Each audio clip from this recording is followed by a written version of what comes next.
dalam rangka kegiatan kerja bakti HUT Kabupaten Rembang dan peringatan Hari Kemerdekaan.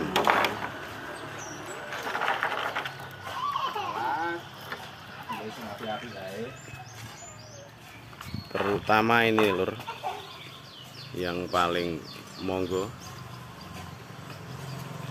katanya yang punya yang beri sarapan jangan sampai tidak habis, harus dihabiskan. Monggo merapat yang ada waktu, merapat sarapan udah siap di sini gratis.